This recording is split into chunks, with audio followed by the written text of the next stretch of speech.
हर हर पार्वती पतये नमः। हर हर महादेव। दोस्तों हमारा चैनल में सब लोग का स्वागत बा। और कहानी आधा अधूरा मत सुनब जा, कहानी पूरा सुनब जा तब ना अच्छा लगी। दोस्तों देखी जा, एगो रहली औरत, उनकरा लइका ना होत रहले। उ लइका खातिर कौन देवी दुर्गा पत्थल ना पूजले रहली, कौना डॉक्टरनी से ना देखौले रहली, लेकिन कुछ भी ना भइल। ओझा ओझई सब क के थाक गईली। उहे शंकर जी के दरबार में गईली। ओजा शिव चर्चा होत रहे। मन उदास क के बैठा रहली कि हम सब जतन क के थाक गईनी, अब हमरा लइका ना हुई, बांझिन के नाम ना छूटी, एगो हमरा छुछुंदरो लइकियो हो जाइते। माने एगो आदमी कहेला कि हमरा छुछुंदरियो हो जाइते बहुत अच्छा रहित, बांझ के नाम छूट जाइत। उहे सोचली कि हमरा एगो लइकियो हो जाइते, हमारा एगो बांझ के नाम छूट जाइत। ओइजा एगो बूढ़ मेहरानू बैठा रहली। उनका उदास देखली, सब कोई गावता बजावता, उ कुछ चुप बैठल बड़ी हाथ जोड़ के। कहली बूढ़ मेहरानू दादी कि ए बाबू काहे चुप बैठल बाड़ू हो? मंदिर में दरबार में आवल जाला, चाहे शिव गुरु के चर्चा होता, ओइजा कुछ तो एगो गुनगुनाइबो कइल जाला, हाथों उठा दिहल जाला, तू कुछ नहीं खू कर चुप बैठल बाड़ू। कहली कि ए दादी हम कौना सुखे इनकर चर्चा कहीं या कौना सुखे हम इनकर के जयकारा लगाई? हम अतना पूज पाज के इनकरा के छोड़ देले बानी, एगो हमार सुनलन ना का बाबू? एगो हमरा के औलाद ना देलन, अतना दुनिया के सब देखा तड़न, सबके कहता होता शिव गुरु सबके कह दे तड़न, हमरा के काहे निखन करत? अतना दवाई बीरो ओझा ओझैती से देखौनी, पूजा पाठ कैनी, दवाई बीरो कैनी, हमरा एगो लइकियो तहाक ले ना भइल कि हमर बांझिन के नाम छूट जाए, एगो हमर छुछुंदरियो ना भइल। तो कहली बूढ़ी माई कि देख तहरा कर्म में अगर लिखल होई तो लइका होइबे करी, आ ना लिखल होई तब ना होई। शंकर भगवान ई तो परमात्मा बाड़न, ओहिजे से लिख के आवेला कर्म में का तोहरा जोग बा। लेकिन फिर भी अगर लिखल होई तो चल शिव गुरु के शरण में माथा टिक आ कह कि हे शिव गुरु हमरा के लइका द, हम शिव चर्चा कहवाई। कहली कि अच्छा रौरा कहतानी तो हम इहो काम क के देख लेतनी, अगर ना भइल तब का होई? कहलन कि ना भइल जैसे अतना कइलू ततना इहो कहला। गईली जहाँ शंकर जी के धाई रहे फोटो, ओजा मूड़ी नवावली। कहली कि हे शिव गुरु सबकर पुकार सुननी, सब पर दया बरसावनी, हमरो पर दया बरसाई, हमरो पुकार सुनी।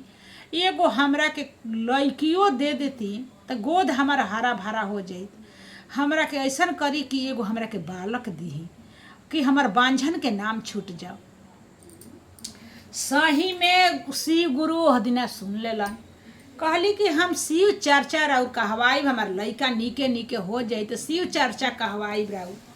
शंकर जी उ तो भोला दानी अवघर दानी, उ तो अंतर्जामी बड़न, खुद जानत रहन दुनिया के चरावत रहन, हमनी के आदमी के चरैयन। भगवान के लेखा बा, सब भगवान के ऊपर बा।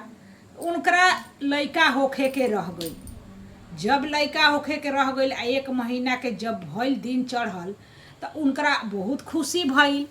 गईली शंकर जी के जहाँ चर्चा होत रहे, मूड़ी पटक के गोड़ लगली कि हे शंकर जी हमार अरज सुन लेनी। उनकरा ठीक 9वां महीना 10वां महीना चढ़ल तो उनकरा लइका भइल। जब लइका भइल तो उदसो खूब मनौली, बरही कैली, छठी कैली, गीत सोहर गवावली, लेकिन शिव चर्चा कहावल भूल गईली।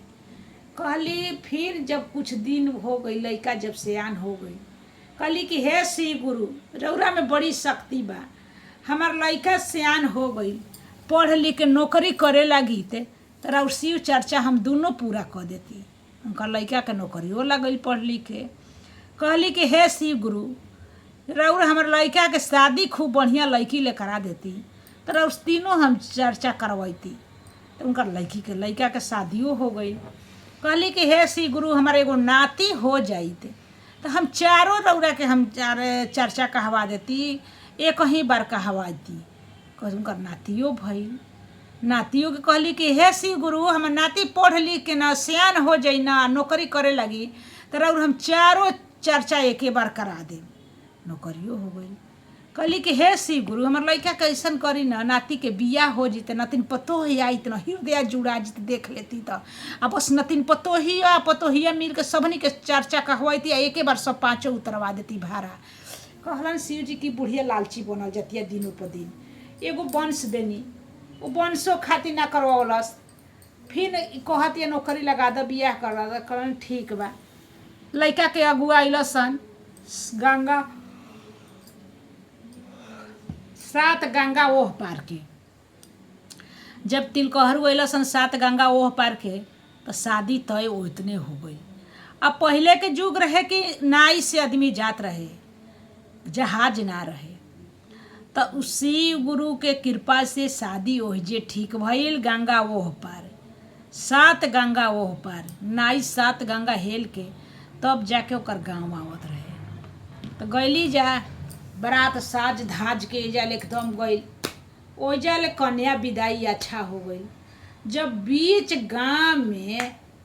बीच गंगा जी में नाई ओने से आइल कन्या के विदाई करा के दुल्हा दुल्हन बैठा रहलन जा एक कहीं माने नाई पर सब कोई बैठा रहे आ तले एकदम ऐसन एके पे एक तूफान आइल ऐसन तूफान आइल एकदम हरा हरा तर एकदम हवा पानी सब एके बार बुझाई कि नाई डगमग डगमग अब कर लग अब डूबेला अब डूबेला अब डूबेला अब मल्हा एकदम सब त्राही त्राही हे गंगा माई करे लगल।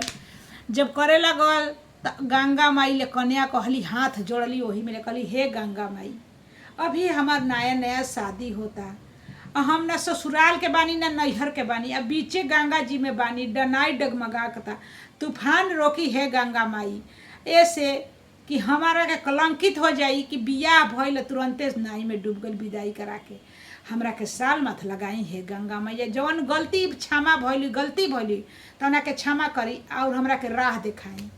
तब गंगा माई प्रगट भइली भोलेनाथ शंकर भगवान गौरा पार्वती जी साथ में प्रगट भइली कहली कि देखा ई तूफान ना हो ई चांद से शंकर भोलेनाथ देखौनी ह ऐसे कि तोहार ससुर सास के लड़का ना होत रहे सास कहली कि एगो लड़का हो तो चर्चा कहवाई तार ससुर भइलन कहली कि पढ़ लिख के लड़का के नौकरी लागी तो नौकरी के बेरी चर्चा कहाई नौकरियों लाग गई शादी हो जी तो शादी के बेरी करे शादियों हो गई एगो हमारा नाती हो जाई तो चर्चा कहती तोहार दुल्हा हो गइलन कहली कि हमार नाती के शादी हो नौकरी लाग जाई तो चर्चा कहे नौकरियों लग गई कहली कि शादी हो जाई तो हम नौकर चर्चा कहवाई बताई जा हाथना दिन देवता पितर का शिवास के रहल जला।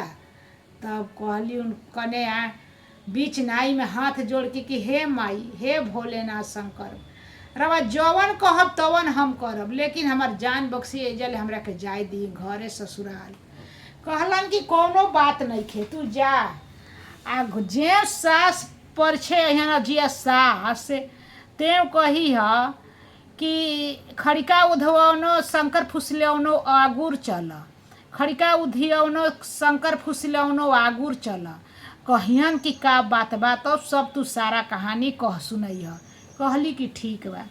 अब तूफान सब थम गई आगा माहे नाई चलल। जब नाई किनारा लागल दुल्हा दुल्हन घरे गईली जा जब परीक्षण के बेरी जा जिया सास अइली तो लड़का कहलन कि इहे हमारे आजी है। जब अइली तो कह तारी कन्या डोलिए में ले कि खड़िका उधियौनो शंकर फुसलौनो आगुर चल। ये भाई का कहती कन्या डोली में ले फिर परछैली फिर इहे बात कहली और सब कोई ले परछवा लेस। कहली अजिया सास की का बात बा दुल्हन काहे तू वैसे कह तारू।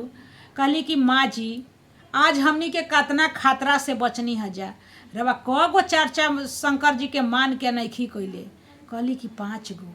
कहली कि आज हमनी के शंकरे जी के चलते नाई हमनी के गंगा जी में डूब गई रही तूफान आई रहे उहे के चलते हमनी के लौट कैल बन जाए। कहले बन के अपना सास के याद दिवा दिया कि हमार चर्चा 5 कहरवा दिहन। कहली कि आह दादा ये तो बहुत भूल गलती हो गई रे हमरा ले।